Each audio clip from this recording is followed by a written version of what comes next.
Ang boring. Boring. Walang Oo. sex life pa. Oo. Parang ayaw ko na ito. Bawal mag-kiss. Ano ba naman yan? So, Yan, very correct. Walang sex life. Walang travel together. Wala kaming travel alone. Nowadays kasi sa social media, grabe yung standard pagdating sa dating at saka in a relationship. Mapapansin mo na ang less intentional na yung mga tao. Kumbaga parang andun na yung trial and error na parang may warm up. Practice muna bago yung actual tawag dito, commitment, di ba? Young adulthood comes with big decisions and real challenges, and sometimes you just need a place where you feel seen and understood. That's what Table for 12 is about. Honest conversations and shared journeys.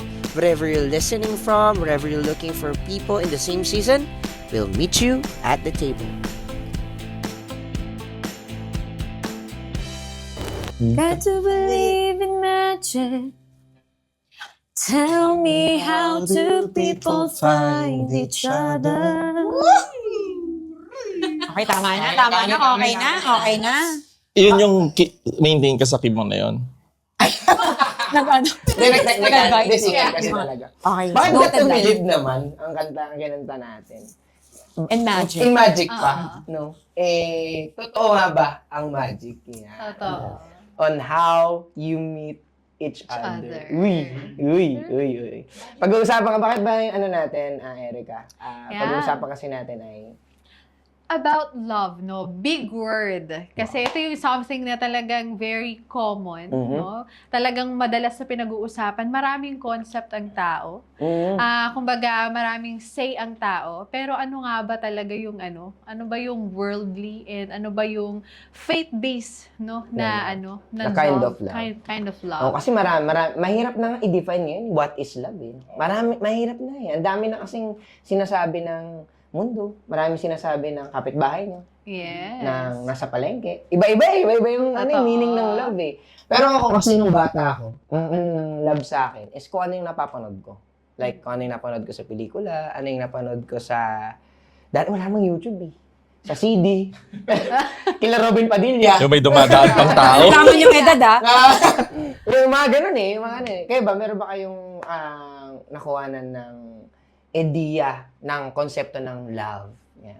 Meron ba kayong, kunwari, Aldab? Ano ba? Ano bang ano nyo ng Mga konsepto? Castle, no? Ano bang konsepto nyo ng love dati, pare? Ako siguro nung pag mga high school ka pa, mga ganyan, ang love sa akin, kung ano yung mga love team sa TV. Meet Your Garden. Yung Sunshine and Daumings eh. Yung hahabulin na may dalang orange. Oo, at saka yung Daumings kasi ang character ni Daumings yung astig na mayaman, lahat kaya niyang bilhin, lahat niyang gawin. Guwapo, nasa kanya lahat. So parang ganun yung Parang dahil doon, nagkaroon ka ng imagination. Oo, parang gusto ko maging Sunshine. Gusto ko Sunshine din ako, parang ganun. Ikaw, brother? Ako, pinakatumatak sa akin yung couple dun sa The Notebook eh. Uy, ang ganda. Uy, ang beses ko Stars. pinanood. Totoo ako astigin, pero... Sabi ko nga, hindi ako iiyak eh. Pero, Umiyak ka. ang ganda nung ending eh. So dahil doon, nagkaroon ka ng ganong klaseng love story in your mind na sana ganun din yung maging girlfriend. Maging Ganun din yung medyo magulo lang yun, pero doon ako unang nakaramdam na, ganito pala dapat. Ganito pala, ma-in love. Ganun, unang kinilig ang Aldo. Isipin mo, Aldo, na balbasarado. Tapos kinikilig, no? Well, siguro pakilala mo na rin sila. Ang mga tropa natin, meron tayo kasing bagong kasama dito. Ang tropa natin pag galing sa YA din. Siyempre, pakilala muna ako. Baka kasi bago lang sila dito sa channel natin. Right. Siyempre, ako po si M. And I am Erica, and welcome to Table for 12, guys. Sit with us, no? Kaya exciting tong topic natin. Again, we'll be talking about love. No? And ano ba ang idea ng love pagdating sa young adults? Kasi medyo may pressure na talaga. No? Pagka young adult ka, you're not just talking about dating, but also settling down. Ayan. Wow. Kaya exciting din to dahil ang ating mga guests for today, ay mga newlywed couple. Congrats, pare ko! At just left the honeymoon. Ang yabang. Pero we will learn a lot from them. excited ako marinig yung kwento nila, yung Yes. love story nila. Pero paano nga ba nagsimula? Yung love Oo, story ang nila. love story. So, pakilala mo natin si Brother.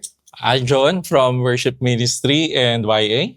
And Sean from YA Ministry, Cluster 3. Ang Ang lambing. finesse. Oh, guys, syempre, just to give you an insight, no. Outside the camera is magkakatropa din talaga kami, no. Kaya si Sean ay nakilala kong medyo hindi siya malambing, pero dahil sa nag-asawa na. Dahil may sing-sing na, medyo lumamia. Ganun ba yun? Oo, ba ganun yun. No. Well, sige, umpisahan na natin muna sa introduction ng background ng love story. Siguro subtle story lang muna, how it started. And then, palagay nyo bakit kailangan nating pinag-uusapan yung love story thing or your courtship thing when it comes to young adulting. Sige, ako mauna, ako lalaki. Oh, So, ganito. First is, alam nyo, masabi ko sa mga lalaki, some will attest to this, yung slow-mo moment. First ko siyang nakita, iCafe. It was very fresh in my memory. Dumaan siya. And parang alam mo yung akala mo nagtitiktok lang, ang bagal na lakad niya. Pero hindi eh. People stop. Nandun, nag-hyper-focus pala ako sa kanya. And when that moment happened, all I said was, Lord, isa naman pong ganyan. napatawag na kay Lord agad. Nakatawag na ako kay Lord. And hindi ako mapakali nun. Parang feeling ko, ganito yung feeling nung tinatawag ako sa ministry, kailangan kong may gawin. Kailangan kong mag-move kasi I will miss out. So yung moment na yun, Tumunggab sabi ko, ka na agad. hindi pa. Ay, di ba? Hindi tayo galawang labas. Pinigilan ko yung sarili ko. Bawal ang sunggab Galawang agad. Bawal ang labas. sunggab. Yan, ayan yung mga magandang Oo. pag-usapan mamaya. Yung mga galawang. Ano Ano yung ba yung galawang galawang labas? labas? Sige, later, pag-usapan natin yan.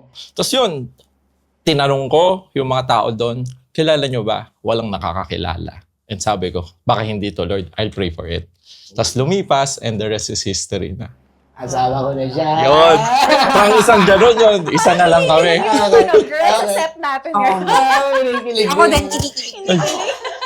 Sige, Sean. Paano mo naman nakita tong tropa natin?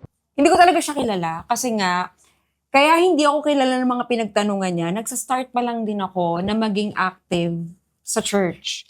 Nag-start kasi ako 2017, pero masasabi ko na lumalim yung relationship ko kay Lord is mga 2019. And doon lang ako naging medyo active. Okay. Sumasama na sa mga fellowship, tumatambay na sa iCafe kasi doon na nagsi-C2S and all.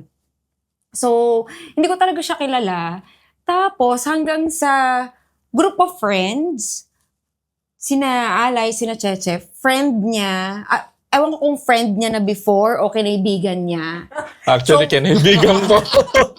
So, kumbaga parang strangers, tapos nagkasama kami sa isang sa isang circle ng friends. Tapos after nun, ayan na, ligaw stage, and then in a relationship, and then tada! Sing-sing na. Ayun. So, ganun yung, parang may mga stages. Yeah. Paano dumating na maging mag-asawa kami. Alam mo, ito yung mga magandang kwentuhan kasi we really wanted to know kung yung ano yung stages na yun. Ano yung mga ginawang hakbang Yeah. ni Aljon para mapasagot ang isang Shannon. Wow. Yun. No, gusto namin marinig yan kasi again, love and dating is something big topic as a young adult. Bakit? Kasi tayong young adult, ito yung mga facing in life which na kailangan natin talagang mag-decide ng tama. Totoo. Kasi pag-aasawa ay malaking factor ng buhay mo. Amen. Yes. No? At hindi siya, sabi nga, medyo cliche pakinggan, sabi ng nanay ko dati, hindi yan kanin na mainit na kapag napasok ka, iluluwa mo. Iluwa na lang. Check. Check. So, kailangan talaga natin siya pag-usapan. Hindi siya dapat binabaliwala. Yes. At ang sadly, no, in reality, hindi siya ganun vocally na pinagkwekwentuhan. Na bakit? Laging may limit pa. Yes. No? Kumbaga, nililimitahan. Huwag na lang pag-usapan kasi Mm. marami pang masasabi yung ibang tao. Pero today, no, mas maganda pag-usapan natin yan. Paano kayo pumasok doon sa dating stage? Mhm. Tama ba? Gaano katagal yung dating? Mhm. No? Na nangyari? Ano yung proseso? Ayan. Excited kaming malaman yan. Yan. Sige, umpisahan muna natin na sa isang tanong since we know as a young adult, we're not just a young adult, we are Christian young adults. Yeah. Ayan. So we also wanted to hear about when you heard Christian-centered love life. Ano yung mga hakbang na ginawa mo doon, pare? Alam mo, ito medyo nagiging common misconception. Pag sinabing Christian love life, it tends to be madaming rules. It tends na bland, Boring. boring. Pero ang totoo, it is boring to keep you safe, but at the same time, it is very purposeful. Everything is worth it. Ayun. So, yun yung magandang ma-implement natin at mapakita sa lahat na loving and being in a relationship, it will be hard, but it is all worth it. In addition dun sa sinabi ni Aljo na parang misconception nga about Christ-centered love life or relationship, dalawa lang yan eh. Kumbaga parang titingnan mo siya na parang boring, full of limitations or restrictions, or the opposite na perfect, flawless, and smooth lang. Pero alam natin yung totoo na hindi totoo yun. Hindi siya boring, not to the point na in a negative way na malilimit kayo or boring na in a negative way na mawawala yung fun and joy sa relationship. Hindi totoo yun. Kasi based sa relationship namin, and our experience sa relationship namin, hindi ko siya mako-consider na boring. Kasi ang daming bagay na pwede niyong gawin.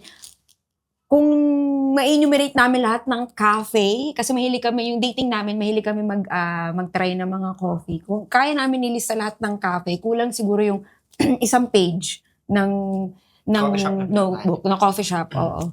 And then, hindi siya perfect. Kagaya ng iniisip na, ano yan, tawag ito, Christ-centered relationship yan. Perfect yan, smooth yan. Hindi totoo yun. May mga conflict and challenges then yung relationship namin. Pero ang tanong is, paano kami nag-respond doon sa conflict and challenges? Mahirap, siguro sasagutin ko na, mahirap kung mag-respond kayo doon based sa strength mo, based sa emotion mo, and ganun din sa kanya, mag-respond siya based on his strength and emotion. Mahirap yon. Ano yun? Magbabanggaan talaga kayo. And doon papasok yung Lord. Wow. Na very important na hindi lang kayong dalawa sa isang relationship. Nandun yung Lord. May nasa gitna. Wow. That's actually the beauty of being yung Christ-centered relationship. Yung naniniwala ka kasi na hindi mo to kaya. On your own, with the challenges and everything, the temptation, di ba? Once you're in a relationship, yung thought na naniniwala kang hindi mo to kaya, you're fully surrendered kay God na, Lord, ikaw na bahala dito sa relasyon na to. Ikaw ang nagtagpo, ikaw din ang tatapos. Agree. Yeah. Alam mo, since pinag-uusapan naman natin yung kanina nabanggit nyo nga, yung sinasabi nila boring, sinasabi nila na baka perfect yan. Ano ba talaga yung mga messages about love and dating na constantly nakikita natin online? In social media, ano ba yung sinasabi nila? Yung normal na pag sinabing dating and love, ano yung sinasabi nila? Ano ba yung normal na naririnig nyo about it? Self-love is the foundation of all love. Kailangan mahal mo muna yung sarili mo. Pero actually, sacrificial love is the type of love that God wants us. Kasi, ang pinaka-symbol na example natin ng love is si Christ. Ako bilang lalaki, nagkaroon ng deeper meaning ng husband, love your wives as Christ loves the church. So, reminder sa mga lalaki, kung hindi ka handang mamatay para sa asawa mo, hindi ka pa ready. Kasi yun yung mga ginawa ni Christ eh. It's a sacrificial love. It's not about thinking about yourself. It's about thinking how you will love your partner. Hindi siya yung tipong, magmamahal ako kasi magiging masaya ako dito, may makukuha ako dito. Magmamahal ako kasi mahal ko lang siya. And that is more than enough. And yun nga eh, love. God loved us first, so I learned how to love. Amen. Alam mo, tumalon ng konti si John dun sa married life eh. Yung parang handa ka nang mamatay sa asawa mo.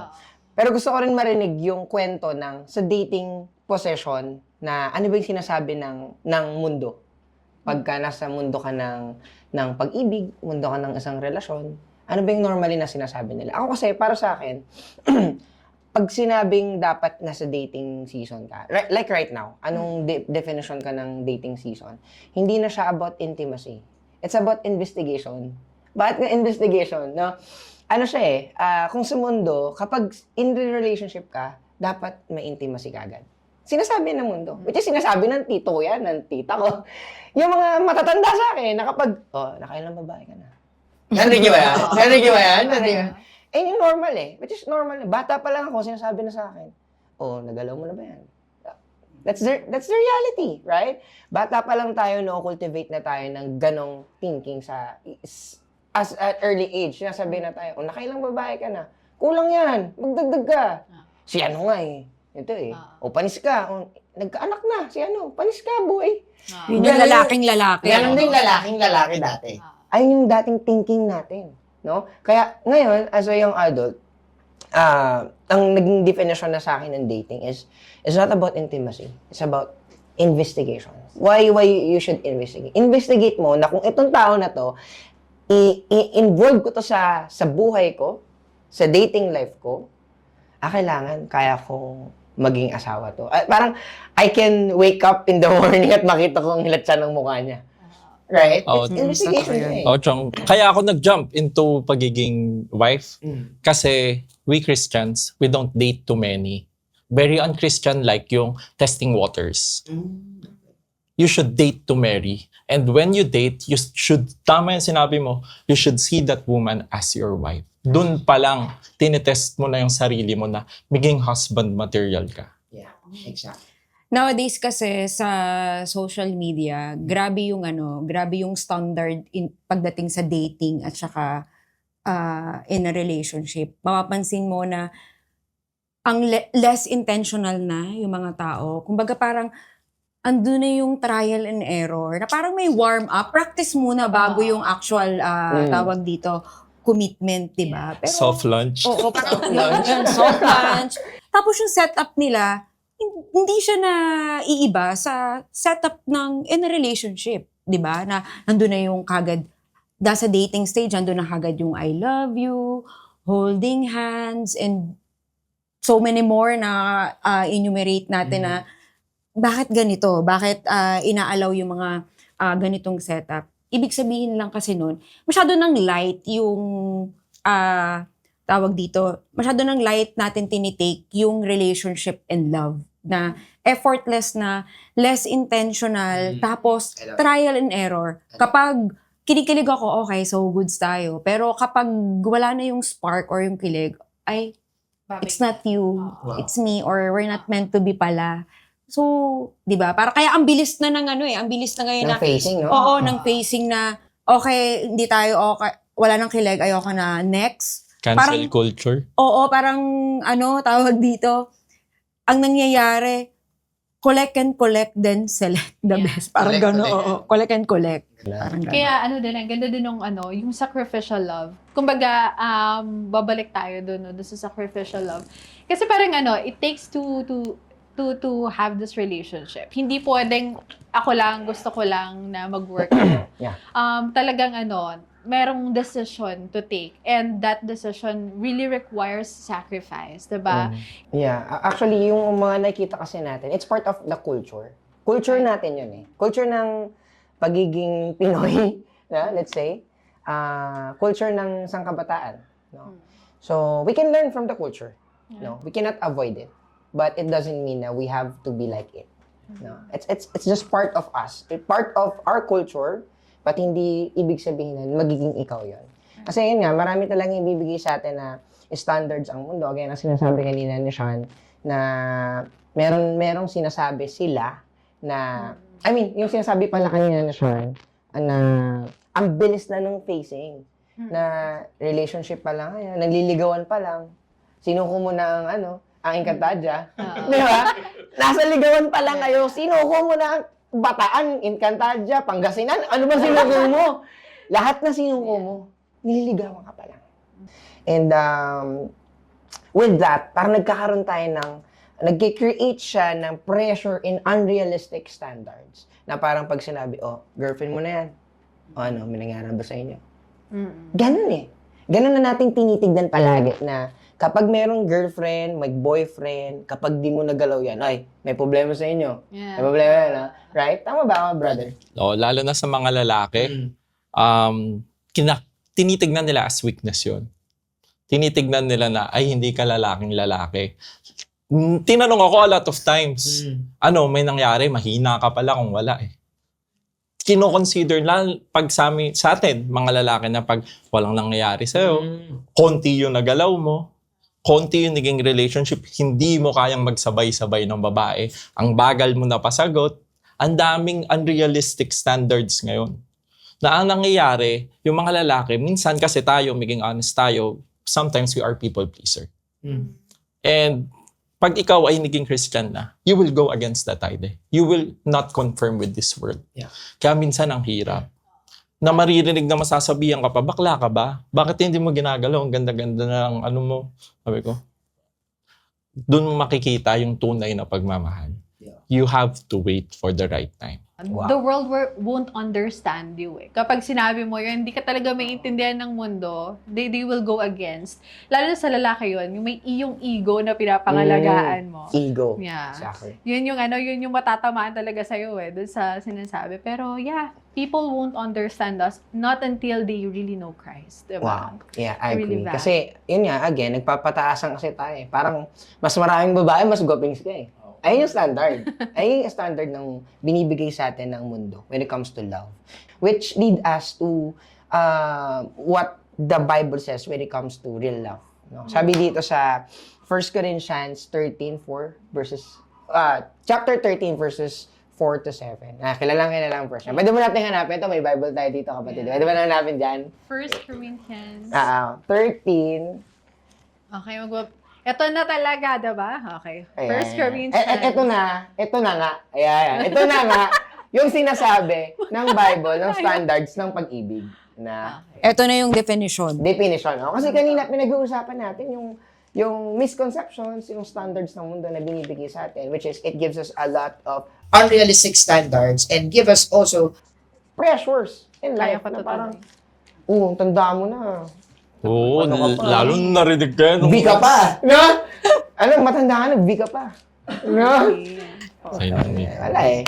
Okay, ayan. So 1 Corinthians 13:4, love is patient, Wow. love is kind, it Wow. does not envy, it does not boast, it is not proud, it is not rude, in 5, it is not self-seeking, it is not easily angered, it keeps no record of wrongs, Wow. and in 6, love does not delight in evil but rejoices with the truth, it always protects, always trusts, always hopes, and always perseveres. Wow, beautiful.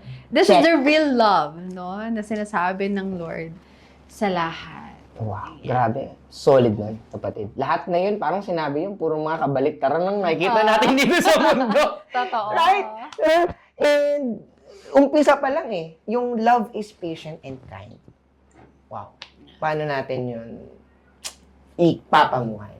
So, since narinig naman natin from the verse, what does love is patient and kind look like in real life? Siguro sa akin,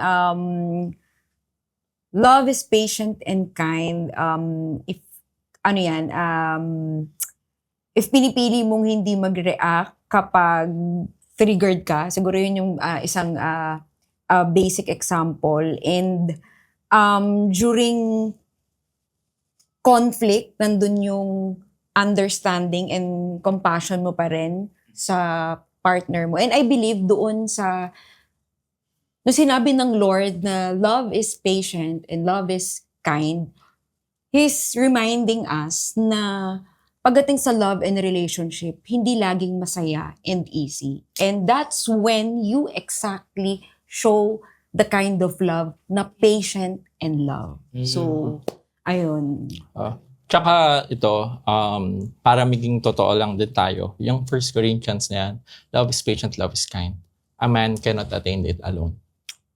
Kailangan mong ma-experience kay Lord yan para maisalamin mo. Yung natututunan namin the more sinasalamin namin yung pagmamahal ng Panginoon sa amin. Kaya nagmamahalan kami.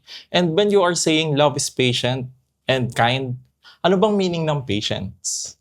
Anong meaning ng patience? Anong meaning ng kind? Patience is the ability to wait. Kind is the ability to be good when you are faced with something bad. So love is patient and kind. When you ask me, as a couple, it is messy. Bakit? Kasi you won't learn how to be patient if you haven't waited that long. You won't learn how to be kind kung perfect yung partner ko, kung perfect din ako. We chose to be kind when pag nangyayari, when everything is not good, I choose to be kind. Yun, dun ka matitesting talaga. Kapag merong pagsubok, no? Piling ko nasubok ka ng matindi, kapatid, no? Nasubok ka ba ng matindi? Nasubo ako ng matindi, pero worth it naman yung asawa ko. Naman. Kasi pwede mo nang tawagin, asawa ka. Oo nga eh. No? After this, how many years nga, brother, yung relationship niyo before kayo naging husband and wife? 3 years. Pero almost a year ko siya pinapayag na manligaw kasi may first boyfriend ako, first ako sa lahat. Lahat ng may experience niya ako yung first, bago ako mapapayag, nakailang busted ako. Ang Ilan dami. niya, pare? Ilan niya? Hindi na mabilang. Pansi, bigyan mo naman kami ng konting kwento naman kung paano ka binasted. Ganito. Una. Gina sasabihin, yung kwento nung First, Very Gina dyan. makasama ng first busted Umista, busted ano, sa tumayo ng maayos, ano? Yeah. Ay, umarma ng maayos. This is my boyfriend. Kasi, kumbaga, LeBron James na ako eh. Meron na akong proof eh. First busted sa akin, ang sinabi niya, hindi pa ako ready. Ang sinabi ko, hindi ko naman sinabing kailangan kong maging ready ka. I'll wait for the right timing. Oh, ganun pala ang sagutan. Pangalawa, hindi kasi kita type. Okay lang yan. Ang gusto na kasi balbas bukas. Balbas sarado ko kasi, pare. Ayun, hindi kita type. Hindi kita Well, sabi ko, okay lang yan. Ganun talaga. Hindi mo ko ideal, pero makikita mo soon. Lastly, hindi ka kasi boyfriend material. Hindi ko Hindi na ko maalala. alam kung saan ko Grabe kinuha. Hindi ko maalala ang sinabi ko pa rin, brother. Ang sama ng bibig. Joke. Kasi ganun eh. Kumbaga, kaya nga nickname nila sa akin nun, Superman eh. Kasi lahat ng balls binasag eh. Ang tindi ng ball, isipin mo, ilang taon siya na walang romantic relationship. Ganun kakapal yung wall. Yung first kilig niya, lahat sa akin. Sasabihin niya sa akin, hindi ako kinikilig sa'yo. Kasi sabi ko, puro ka kay drama. Magkakampi tayo Magkakampi tayo Na-immune dito. na, pare. Na-immune. Tapos yun nga, last na pinakamatindi na naalala ko, hindi ka boyfriend material. Sabi ko, hindi kasi ako boyfriend material, husband material ako. At yung ganun type ng confidence, hindi kasi dahil I believe in myself. Doon pinakapapasok na, importanteng may baong kang prayer. Importanteng bago ka mag-start na magpakilig, meron kang word and confirmation. Kasi kahit anong no ng mundo sa'yo, pag nag-yes si Lord, may lakas ka na loob. Amen. Grabe. Totoo. Paano ko naman i-redeem yung silence mo, brother, sister? Sige, paano mo gagawin? Hindi, pero hindi ko i-deny yun. Masasabi ko talaga, feeling ko, alam nyo din naman na medyo mahirap akong ligawan nun. Kasi nga, iba yung standard ko pagdating sa ligaw before. Ang mindset ko nun, kailangan talagang pinaghihirapan ka, talagang kulang na lang, tawag dito, pagsibakin ko yun ang kahoy sa Batangas. Kaso wala kasing kahoy na sisibakin. So, ganun yung ganun yung stand ko before, na to the point na hindi rin siya ganun sobrang, hindi rin siya maganda. Kasi, dito na papasok na okay na i-investigate mo, i-pursue ka nung tao na mas maging intentional siya. Pero, kapag dumating sa point na parang nilulook down mo na bilang babae, kasi ewan ko sa social media, ganito na yun eh. Kapag nililigawan ka, dapat prinsesa ka. Totoo na you're a princess.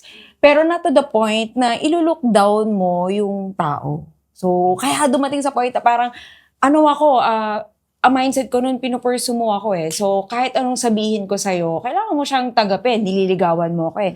Para sa akin, hindi ka boyfriend material. Para sa akin, ganito ka, hindi kita type, hindi ko gusto yung height mo, yung color mo, and so on and so on.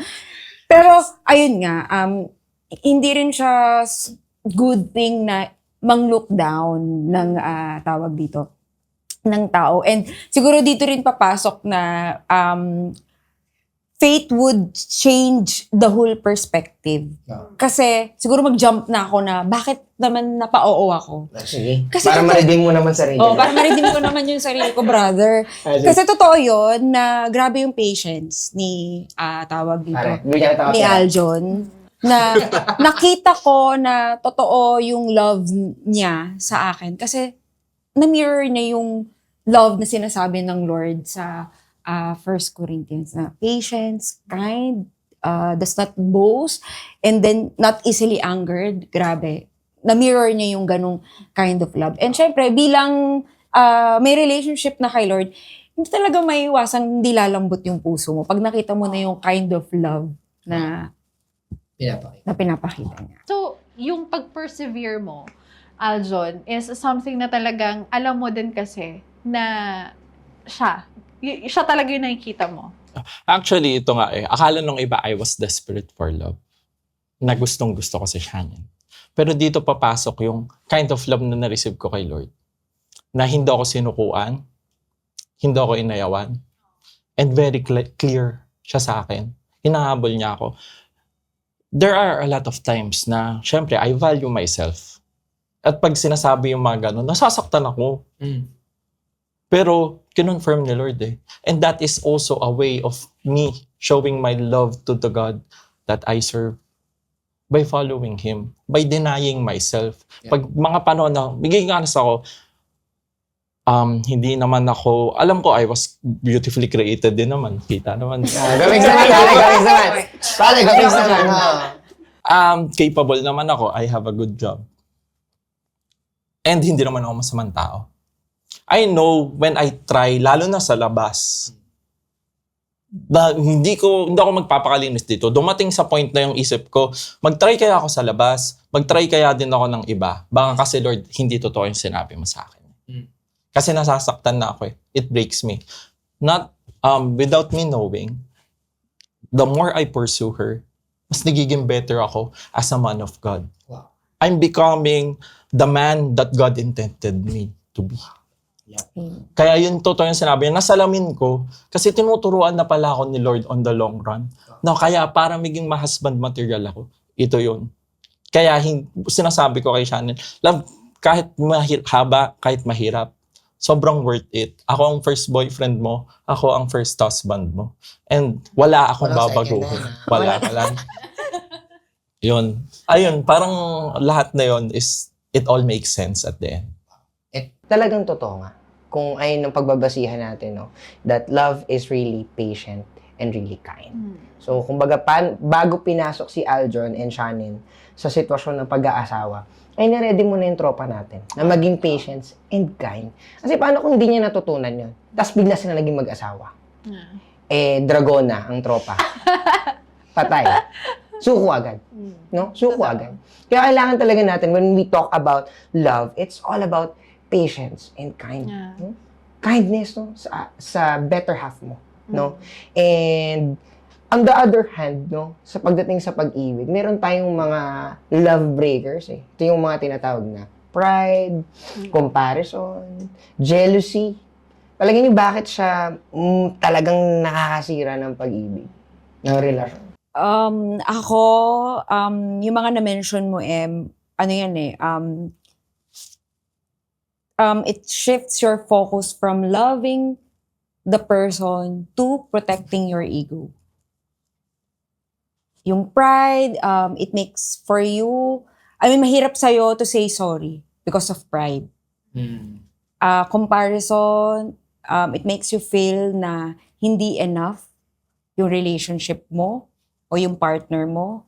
Jealousy naman, build up yan, sometimes build up yan ng insecurities mo sa sarili mo. And kapag hinayaan mo lang and lumaki yan, it can lead to over control sa partner mo o sa relationship mo. So yung sinasabi mo kanina na pride, comparison, and then jealousy, ano yan, makukonsider mo na anay sa relationship nyo.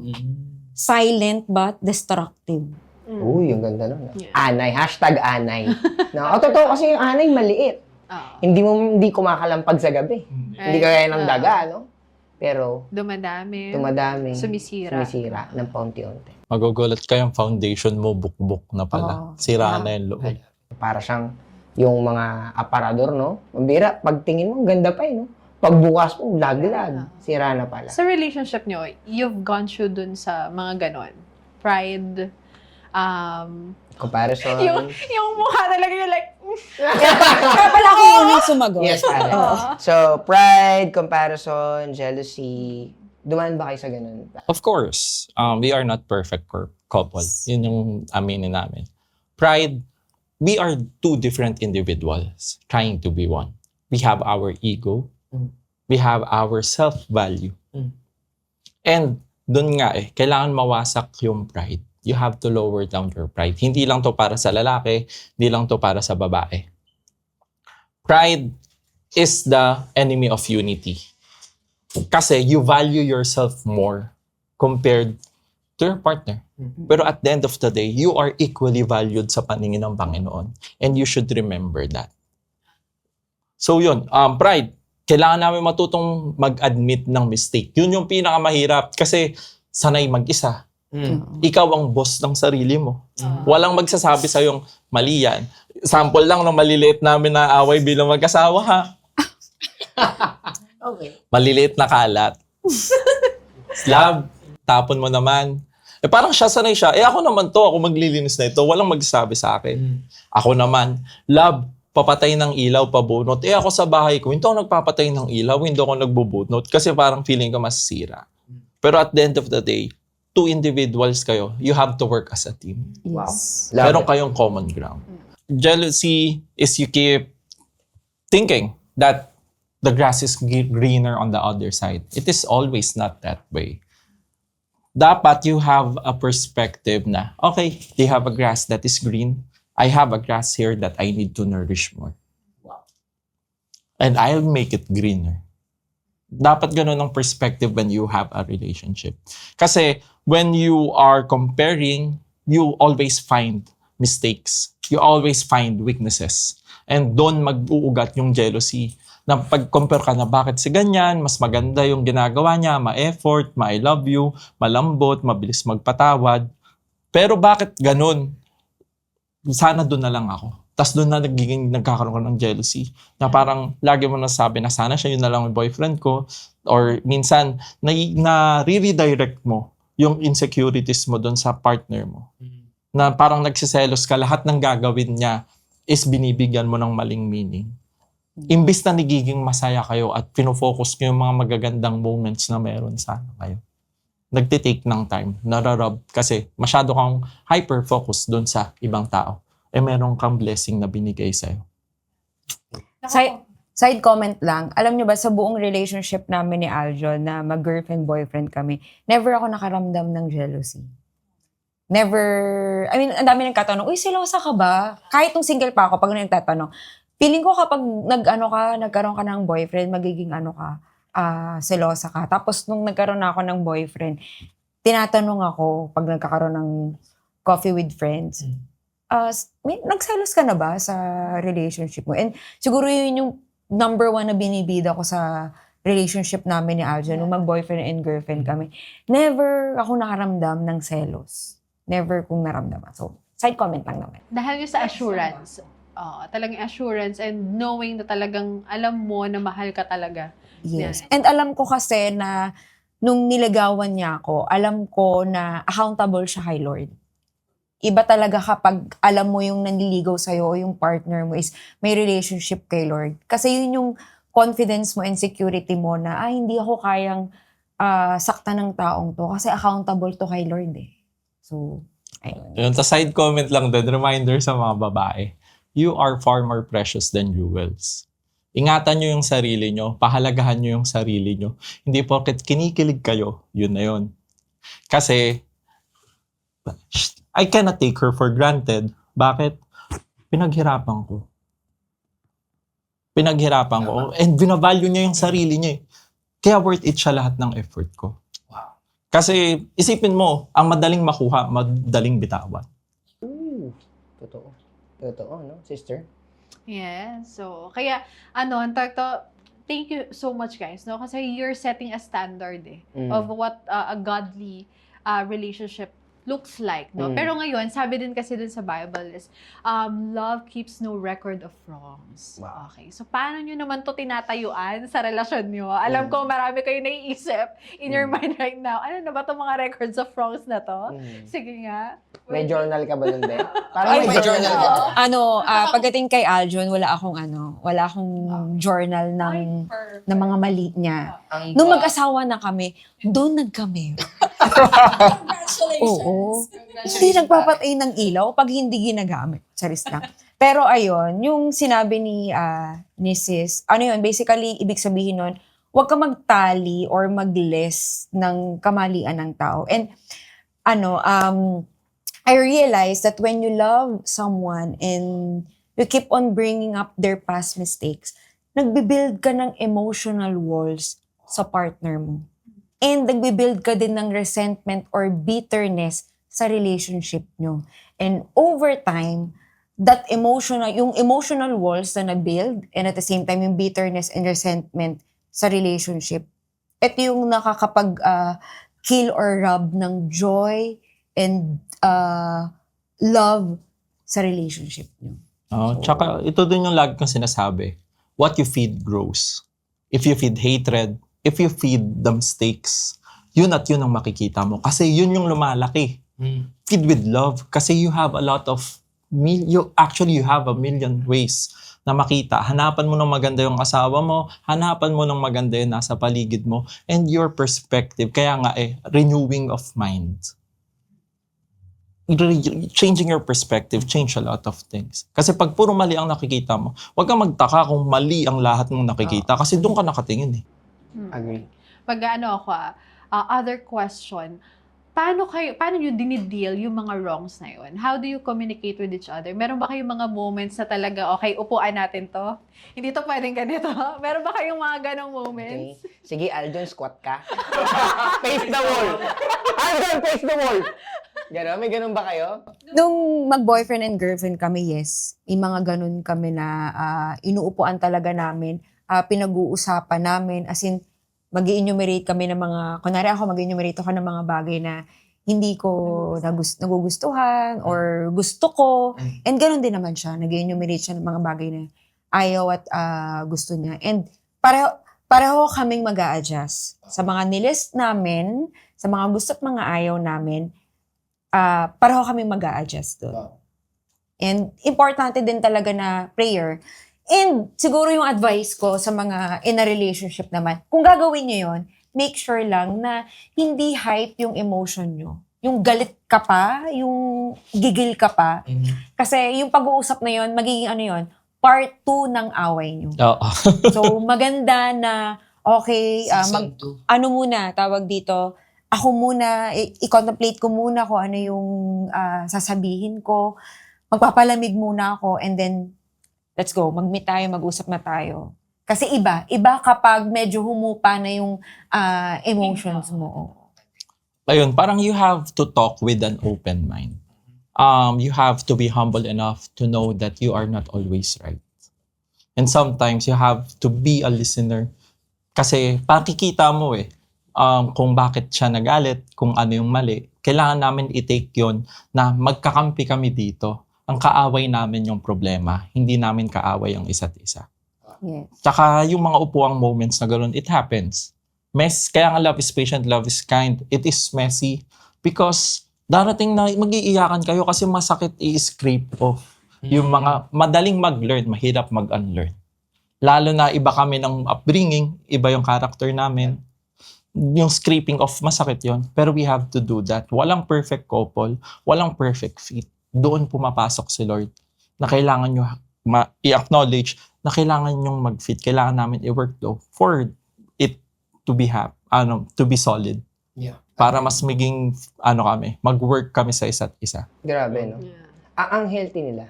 Oh, Erica. actually. Ang healthy nila. Actually, hindi. Sabay. Sige. Ano ba? Ba't nyo sabing hindi siya healthy? Ipinapasamuhay namin yung bear with one another, forgive each other as I have forgiven you.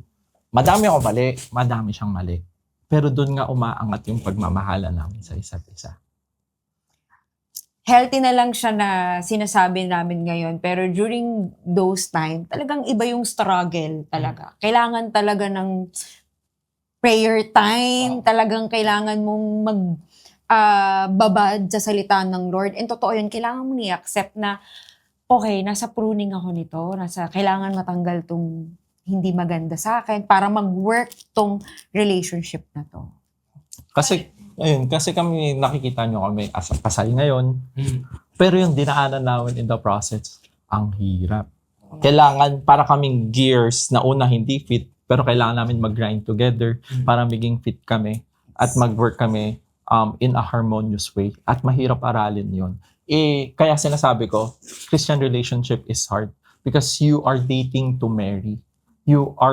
Yayakapin ko to, this is a commitment na agad. When you start dating, kilig responsibly. Do not awaken love when the heart is not ready. Ayos na.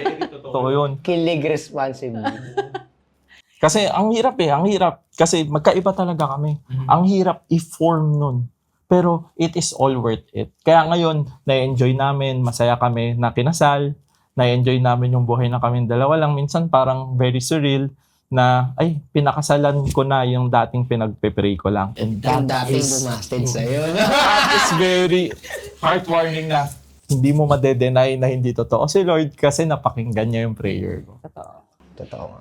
Ito yung bunga ng perseverance and trust actually with each other. Kasi actually yun yung sunod na question ko sana, pero sa nakita natin na sabi nga nila, hindi healthy, hindi lahat smooth, hindi lahat masaya, which is in reality, yun naman talaga yung relationship eh. It won't be smooth. Pero on how you persevere, ito na, kasal na kayo. No, may mga meron pa kayong pagdadaanan pa, mas may pa. Pero now, yung next question natin, ano bang nakahanda dyan sa'yo? Iyan. So, ang next namin dito na gustong itanong, nabanggit naman na ni Aljon na yung pinagdaanan nila is mahirap. And we also wanted to give more importance to that. Kasi yung pursuing ng relationship, ito yung marami nagkakamali. Right. Kasi bago kayo nag-asawa, meron munang relationship part. May dating part pa. Dito na yung mga pinaka-importanting desisyon ng buhay mo. Sasagutin ko ba to? Ito ba yung papakasalan ko? Ito ba ang klaseng ito yung klaseng mag-aasawa. Gusto kong makasama sa buhay ko. Ito yung mga desisyon in life na kailangan talaga natin pag-usapan. And we want to ask na what does it look like to pursue a relationship in a healthy and intentional way today? Palagay ninyo. Ayun. Healthy in a intentional way. Mga lalaki, huwag kayo basta chat ng chat, tapos papakiligin nyo, wala naman kayong intention. Wala naman kayong willing mag-commit. Hindi nyo alam kung saan kayo pupunta. Ang galing mo mag-pick up lines! Brother! Ang husay mo! Kailangan kasi bilang lalaki, mapapansin mo pa lang sa story ni Adam. Ito din, mga lalaki, big reminder. Anong meron si Adam? First, relationship with God. Second, a time with himself kasi he was resting when God gave him Eve. Third, trabaho, pre. Oo. Kasi, Trabaho yun eh. Si Adam eh. isipin May mo, vision siya eh. vision nyo, pangalanan mo lahat ng mga hayop. Pre, ang hirap nun. Pagod. Kailangan nyo yung tatlong yon. And ito, don't be desperate. Isa sa napagtanto ko, kung bakit nasabi ni Lord, ni God, na it is not good for man to be alone. Alam nyo ba yung first expression ni Adam nung nakita niya si Eve? At last, this is the one. Parang the one that is flesh of my flesh, bones of my bones. Doon lang sinabi ni Adam yung desire niya. Na kailangan, na naghahanap pala siya ng partner habang nagpapangalan siya ng mga hayop. Wala. Wow. Kaya sinabi Lord, it is not good for man to be alone. Kasi alam niya yung heart desire ng Adam without even him talking. Wow. Kaya, sige Adam, ito na, yung suitable partner. Oh, ang ganda na to. Di gusto ko kasing lagyan siya talaga ng ano eh. Ng emphasis ng pwesto eh. Sa usapan yung tatlong bagay na meron si Adam. Una, Relationship with God. relationship with God. That's number one. If you wanted to pursue someone, you should make sure na meron kang relationship with God. Number one. Number two ay, Time alone. You have to grow on your own. grow on your own. May resting time. Nagpapahinga ka rin. Hindi pwedeng sobrang pagod mo na at nagpapakilig ka pa. Dapat meron ka rin time alone. No? Nag-grow ka. May nurturing part pa rin. May mentorship.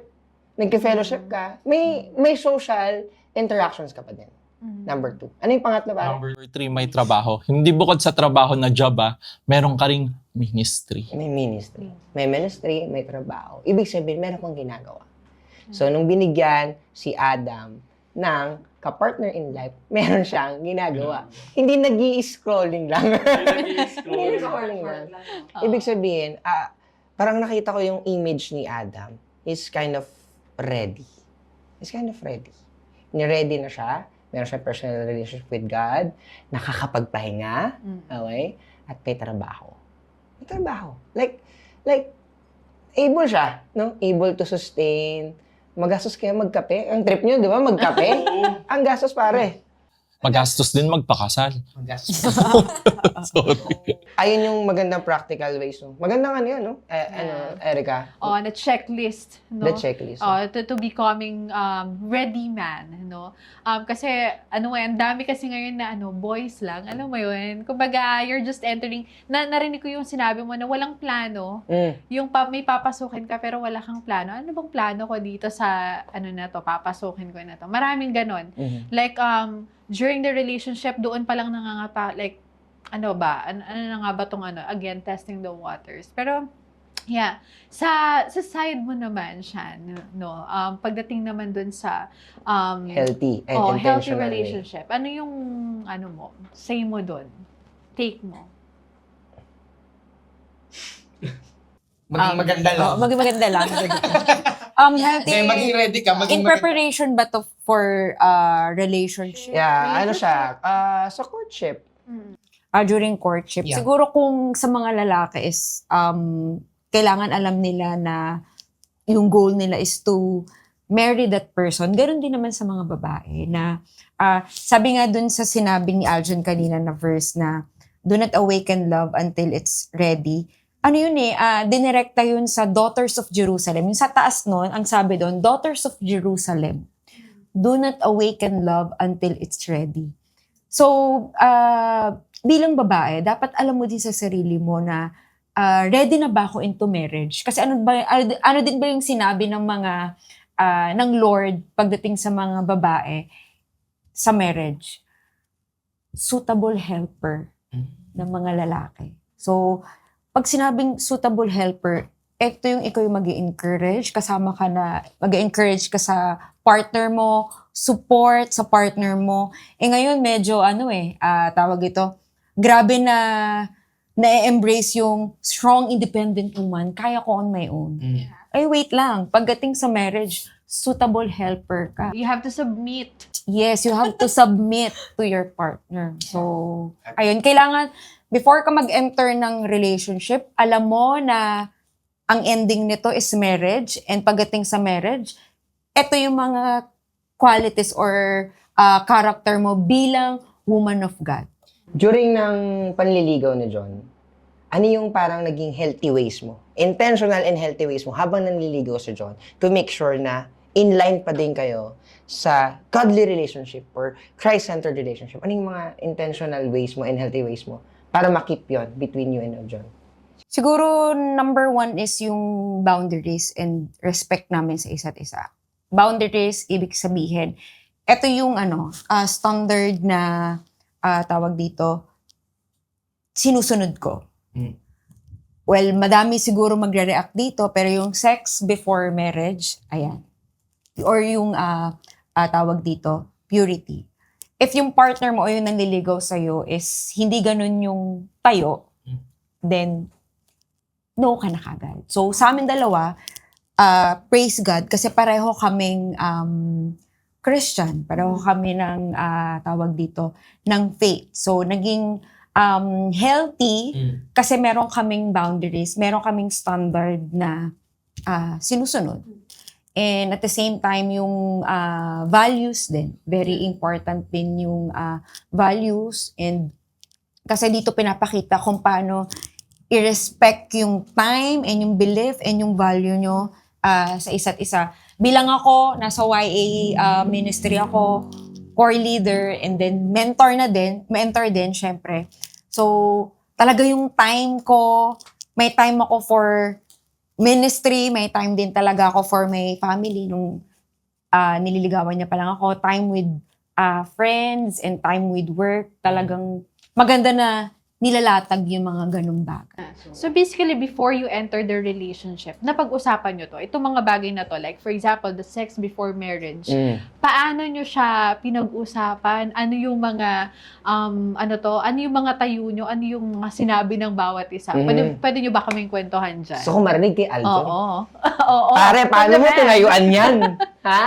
Okay, sige pare, pakinggan. Alam mo, Chong, bilang lalaki, I'm not the perfect. Madami akong mistake on past life. So ito, for just a simple reminder, for those who already give up what they already gave up, it is not too late to repent. The best timing to repent is now. All you have to do is sin no more. Tanggapin mo si Lord fully. And paano ko natuyuan? By the grace of God. And knowing myself. I should know what are my trigger points. Na pag kailangan yung pag-usapan yun on a healthy way. Pag ako ay natitrigger dahil sa physical touch, I have to remind her and keep her on guard din. Na una, ayoko nang kinikis ako, love. Kasi siya, gusto niya. Hindi naman gusto niya ma-experience kasi first niya lahat ako eh. Sabi ko, love, kasi pag nagkikis ako, there is something that is playing on my mind. Parang kumbaga, yun yung push to start. Okay. Second, don't have time alone where you have a chance to be intimate. Sabi, flee from temptation. Tatakbuhan mo, hindi mo sasalubungin, hindi mo lalabanan. Kasi kaming mga lalaki, magiging honest ako, we are visual people. Yeah. We are sexual people. Yeah. Sure. Tayo talagang mga lalaki yung nauuna. And we have to know that. We have to acknowledge our weakness. Because that is the time that you know how to defend yourself and how to defend your partner. And pag-uusapan nyo talaga yun.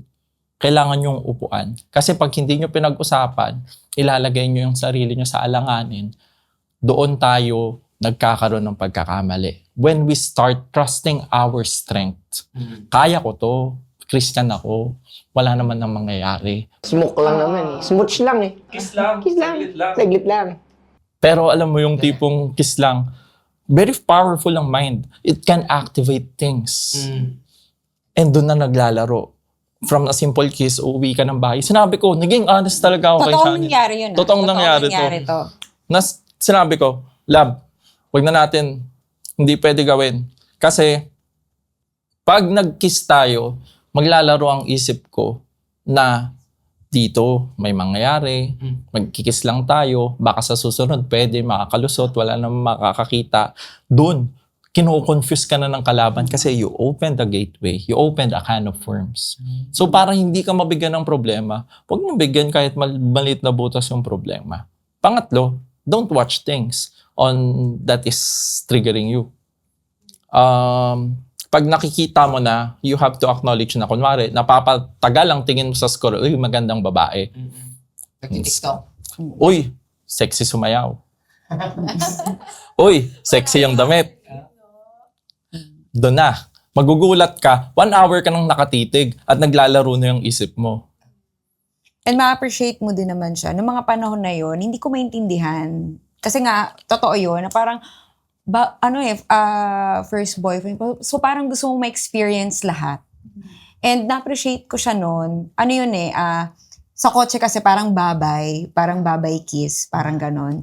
Tapos, pag uwi niya sa bahay, talagang very serious siya. Tinawagan niya ako na, gusto niyang pag-usapan yung trigger niya pagdating sa ganung bagay. And ang naramdaman ko noon, hindi ako nainis, pero mas sinangaan ko siya. Sobrang na-appreciate ko siya na inopen niya sa akin na, love, hindi ako pwede sa kissing. Kasi iba yung nararamdaman ko, natitrigger nga siya. And baka ngayon, okay, sige, kaya kong tawag dito, magpigil. Pero even yung pagdating sa bahay, sabi niya sa akin, yung pag-uwi ko din sa bahay, another sa akin yun another struggle yun, another battle sa akin yun.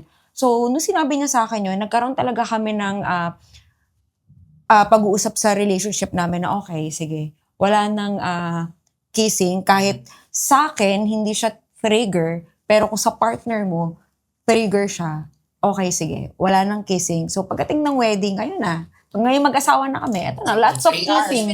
Unlimited na. Limited easy na, pare. Kapatid, no, sa mga nakikinig, yung sex, hindi po yung kasalanan. It's a gift from God. Sex is a gift from God. Exactly. To enjoy, no? Yung pleasure natin as a man and a woman. Gift po yan ng Panginoon, no? For Gift husband yan and wife. For husband and wife. Yun nga lang, for husband and wife. Tsaka ito baka sabihin, dumaan din ako sa wilderness. And I have to acknowledge that. And ito, since itong babaeng to, pinag-pray ko, aalagaan ko, blessing to, kailangan ko siyang respetuhin at ihaharap ko siya sa harapan ni Lord na puro siya kasi ganun ko siya kamahal. Doon mo makikita, mahal mo yung tao na kailangan mong pigilan, deny yourself. Kasi desire, there is always desire, lalo na sa mga lalaki. Gift din yun eh. To be tempted, it is not a sin. To act on the temptation, yun na. That's the scene. Yun na yung sin. Yeah. Kaya you have to flee. Takbuhan mo. Hindi mo talaga pwedeng, maganda yung asawa ko. Nandun talaga yung desire ko. Hindi mawawala yun. Kasi attracted ako sa asawa ko eh. Nung makita ko siya maganda, sexy, hindi ko naman pipili ng hindi attracting sa'yo eh. Naging honest na tayo doon sa part na yun. Diba? Kinikilig yung asawa mo. Kasi kinikilig din yung mga nasa studio. Hindi ka talaga, Dahil since pinag-uusapan na natin yan, baka yung ibang nakikinig sa atin, they find this kind of relationship na pampuri, Boring. walang Oo. sex life pa. Parang ayaw ko na ito. Bawal mag-kiss! Ano ba naman yan? So, why do you think people assume faith-based relationship is boring? Palagay niyo bakit? yan, very correct. Walang sex life. Walang travel together. Wala kaming travel alone. Ngayon, di ba may nilook forward kami. Travel kami ng travel. Ngayon, may mga plans na kami. Kasi, pag in-advance mo yung mga bagay-bagay, kaya some marriages won't work. Kasi, in-advance na lang yung privileges eh. What is waiting for you pa dun? Pag nagsama na kayo sa isang bahay, ano pang naghihintay sa inyo pag kinasal kayo? Pag may nangyari na sa inyo, ano pang hinihintay nyo pag nandun na? Wala na. Kaya yung iba, nagbabranch out na gusto nang tumikim ng iba, sorry sa word, nagbabranching out na baka mas okay na yung isa. Tapos nawawala na ng love sa isa't isa. Kasi in advance nyo na lahat ng privileges eh. Kinuha nyo eh. Parang kumbaga lahat ng ano nyo doon, the usual nyo nang ginagawa. Imbes na doon mismo sa stage nyo pa lang yung ginagawa, ine-enjoy nyo, chine-cherish nyo yung isa't isa, may nadidiscover pa kayo, na-amaze pa kayo. Kaysa yung wala na eh. Yeah, talking about advancing. Meron kasi tayong isang common din na parang usual na naririnig na ngayon, no? On young adults, young generations, yung live-in. Alam mo yun, yung parang, okay, titingnan ko muna kung pasok kaming magkasama together. Alam mo yun? Kasi, pagdating sa pagka-married na, nandoon pa doon yun lang makikilala yung isa't isa. Kaya yung ibang thinking nila, okay, mag-live-in muna tayo. Tingnan muna natin kung swak tayo sa isa't isa. Match tayo sa isa't isa. So, these are the things na parang sa iba, no, kapag hindi mo ginawa, boring naman. Boring naman. Pero ano yung call nyo regarding doon sa mga ganong mga scenarios? Kung magli-live-in kayo, ba't hindi pa kayo magpakasal? Oo. Sabay, mag-asawa nga. I mean, nandun na kayo, nakatira na kayo sa bahay, so ibig sabihin, capable na kayo. Ang may problem, character ng dalawa.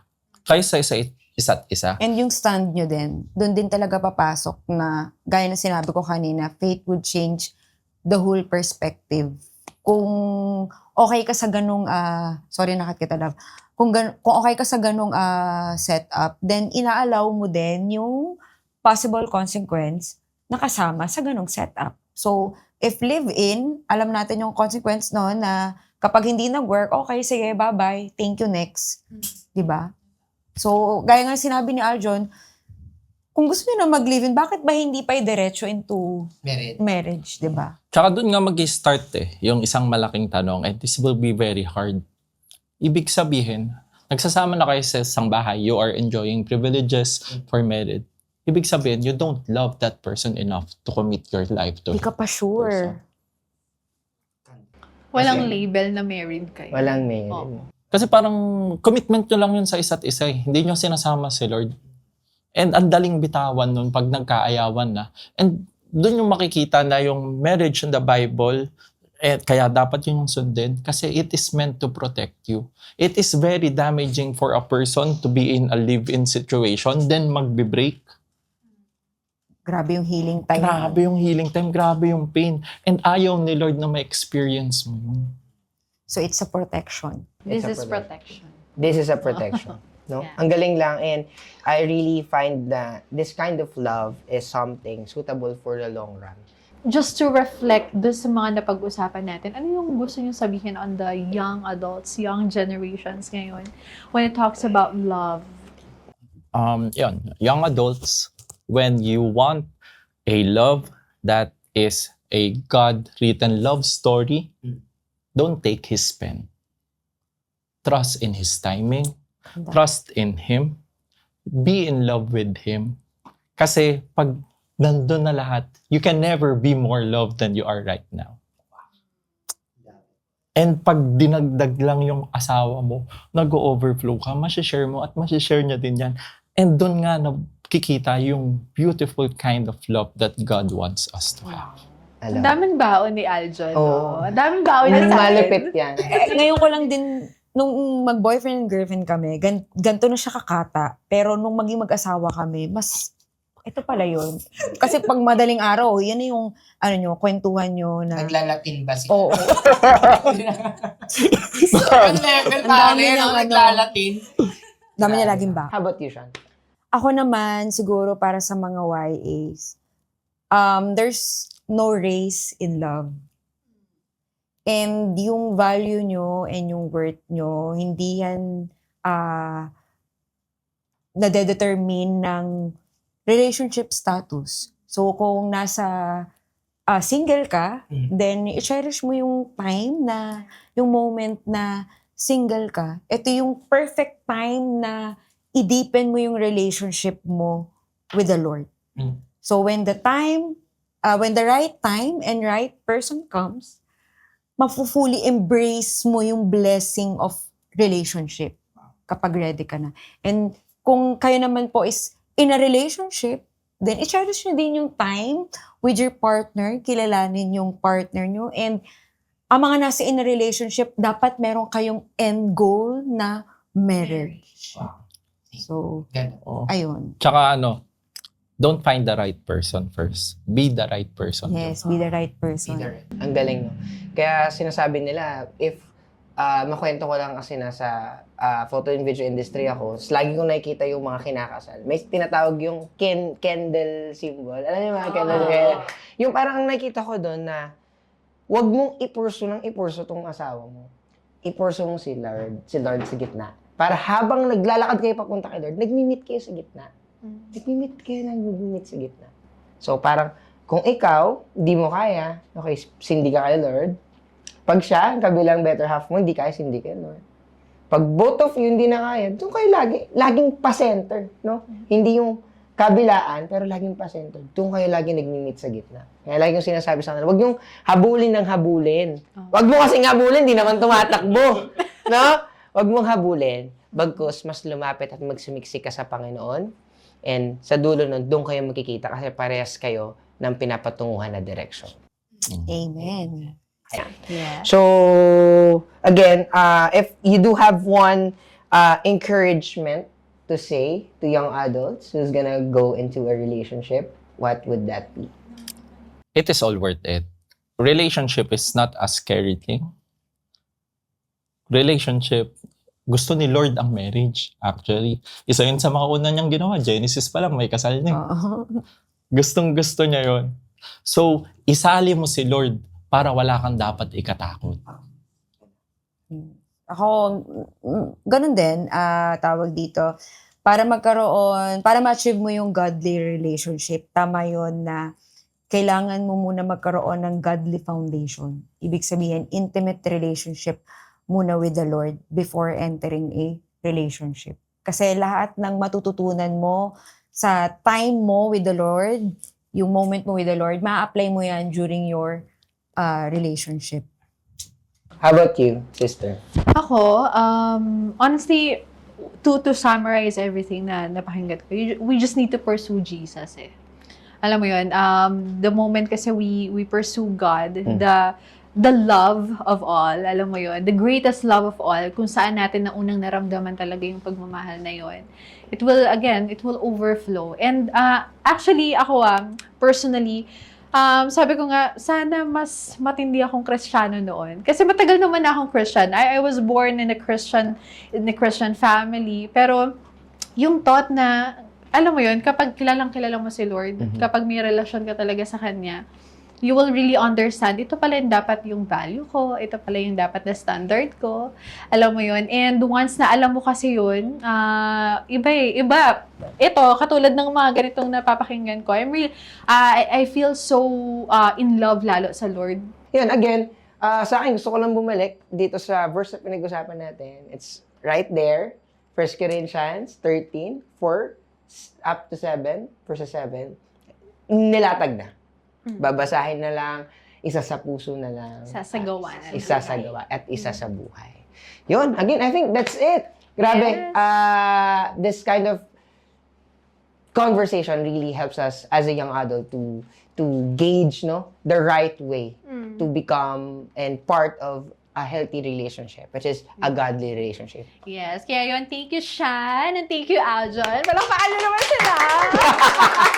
Amazing! Thank you guys. Oo, ang ganda So, ng kwento. again, this is just one episode of stories about love, and there will be a lot of conversation that will be served here at the table. And again, I'm M. And I am Erica. So if you have any topics na gusto mong pag-usapan natin, we reserve a seat for you. Pag-usapan natin yan. And see you on our next episode. Bye! Yeah. Bye-bye, guys. Bye, guys. Thank you for joining us in today's conversation. Don't forget to hit follow and subscribe to get updates on the next episodes. Same table, different stories. See ya!